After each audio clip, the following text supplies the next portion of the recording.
no vot, peakohtunik käis siin ja ütles, et käib kontrollib kogu aeg selle punase aega, et ütleb, et 11,5 on selle turvaindeks, tema kiiremini sõita ei tohigi.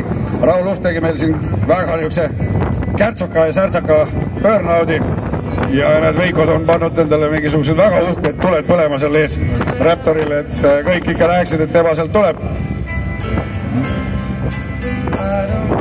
No selliste tuledega, vot tegelikult peakski tänavaliikluses sõitma selliste esituledega. Ja arva siis iga pensionär, nagu poolpime pensionär näeb ka, et auto tuleb. Vaata, nende pensionäridega ongi hullem lugu kui lastega, et lapsed õpivad üsna kiiresti ära selle, et auto eest tuleb eemale hoida, aga pensionär kuramus ei pruugi teinekord ikka üldse millestki enam aru saada.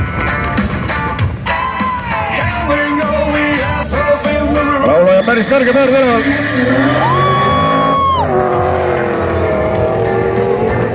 Ja seda wheelspinni jagus Raulil siin julgelt üks 30 meetrit ja siis teise käigu lülitamisel veel. Et 12.9.